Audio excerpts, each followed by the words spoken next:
Hello everyone, and welcome to a spooky episode of ChrisCast.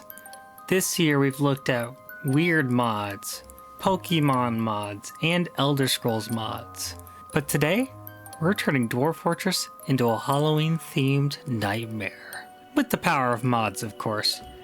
Thank you so much for watching. Let's get right into it. Let's start off with the big question.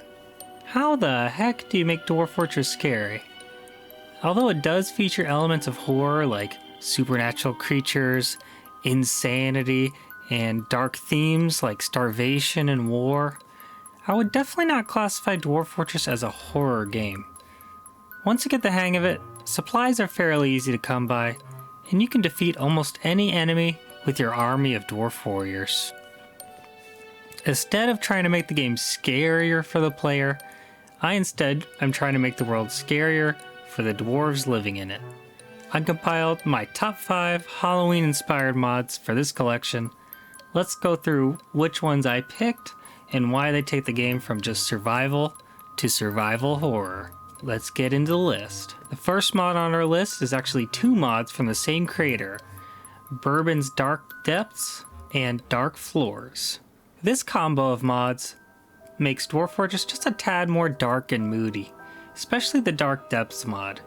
It essentially removes the blueness of the elevation Z fog, giving a nice shadowy effect to ramps and cliffs.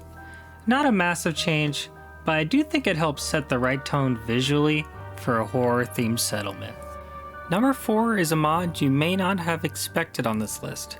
It's called Vanity Buildings by the creator Dion. And basically this just adds extra little decorations that you can add to your Dwarf Fortress settlement. Now, you may be thinking, this doesn't seem like a Halloween mod. Well, it's just vanity buildings. These adds scarecrows. And scarecrows are an iconic Halloween trope that I think really take it to the next level as far as a Halloween-themed settlement. So we have scarecrows, we have spooky candles, torches, and green lamps, which I think really just give an extra spooky feel to a typical Dwarf Fortress settlement. Not a big change, but just enough that can get you in the Halloween spirit. Arachnophobia warning for this next one, guys, because number 3 is Tekkud's Spiders, a mod that adds an insane amount of detailed spiders to your game. If you've ever been to a Halloween pop-up store like Spirit Halloween, you've seen how prevalent spiders are in the traditions of Halloween decoration. Whether it's just extra webs in the corner or those jump scare candy bowls, I really hate those things. Spiders are an iconic part of the Halloween season and horror media in general. This mod's additions are seriously impressive, especially because of the sheer variety of spiders added. Personally, I hate spiders, and I'm one of those burn the whole house down kind of people. Regardless of your feelings towards spiders, though, you have to admit the art for this mod is fantastic, and the author did a really pro job bringing them to Dwarf Fortress. What's the most iconic image you see during Halloween?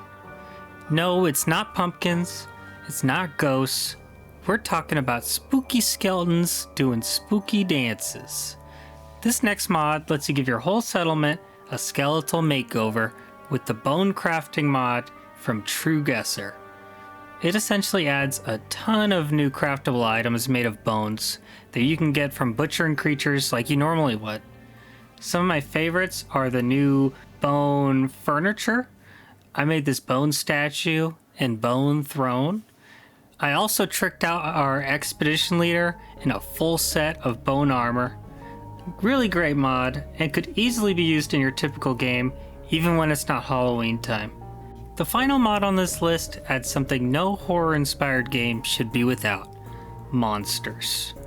From the creator Anxiety, Man-Made Monsters adds 16 new, original, and terrifying monsters to your world. The mod author does try to keep the page spoiler-free, but I'll show you guys a couple of my favorite monsters I've found. The first is the Strecken.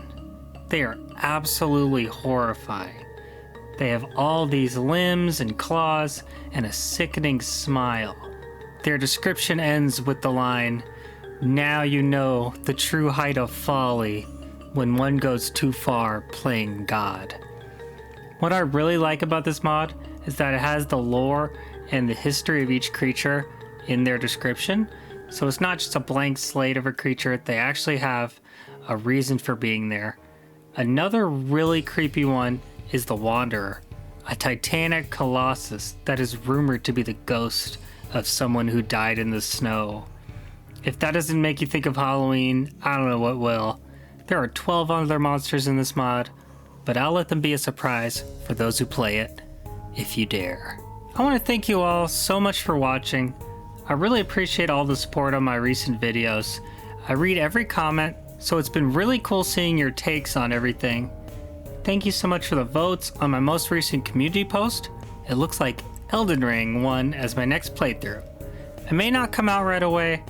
I really try to take my time with these videos, but stay tuned for more, and see you guys on the next one.